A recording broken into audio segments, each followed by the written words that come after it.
இந்த பிஜிஎம் இந்த வண்டிக்கு போட்ட மாதிரி தானங்க இருக்கு. ஆனா கண்டிப்பா கிடையாது. எந்த வண்டிக்குன்ற இப்ப பாத்தீங்கன்னா உங்களுக்கே தெரியும்.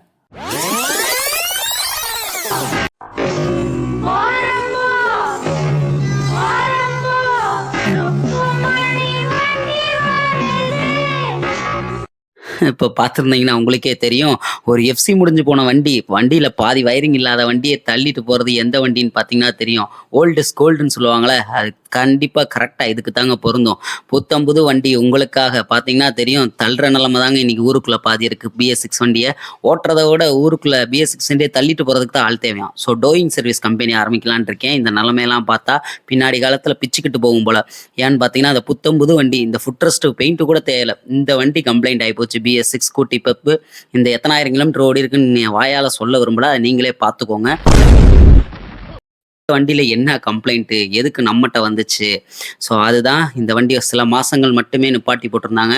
அதோட விளைவு பார்த்தீங்கன்னா தெரியும். இப்போ காமிக்கிறேன். ஃபியூவல் பம்பே அடி பெட்ரோல் வரல. அது பச்சை பசேன்னு எப்படி பாசம் பிடிச்சி போய் கிடந்திருக்குன்னு பார்த்தீங்கன்னா தெரியும். ஸோ ஒரு BS6ஓட நிலைமை ஒரு ரொம்ப நாள் நிப்பாட்டி போட்டு வச்சுருந்தீங்கன்னா இந்த மாதிரி அடியாயிரும். அதுக்காண்டி ஒரு அவேர்னஸ் வீடியோ கண்டிப்பாக 2-3 நாளைக்கு ஒரு தடவையாக ஸ்டார்ட் பண்ணுவீங்க. வண்டியை வந்து இந்த மாதிரி ரொம்ப நாள் போட்டு வச்சுருந்தீங்கன்னா கண்டிப்பா இந்த மாதிரி ஃபியூல் பம்ப் அடியாக நிறைய வாய்ப்பு இருக்கு. இந்த BS6 வண்டிலாம் கம்ப்ளைண்ட் ஆகிறத பார்த்தா உண்மையிலே போற காலத்துல டோயிங் சர்வீஸ் கம்பெனி தனியாக ஆரம்பிக்கணும் போல. காருக்கு தான் இருந்து பார்த்துருப்போம். ஆனா இனி வர 2 வீலருக்கும் டோயிங் சர்வீஸ் கம்பெனி ஆரம்பிச்சிருவாங்க போல. ஏன்னா உண்மையிலேயே அந்த மாதிரி தான் போயிட்டு இருக்க நிலைமை. வண்டியை ஓட்டுறதை விட தள்ளிட்டு போறதுக்கு தான் ஆள் நிறைய தேவை போல. தேங்க்யூ. தேங்க்ஸ் ஃபார் வாட்சிங்.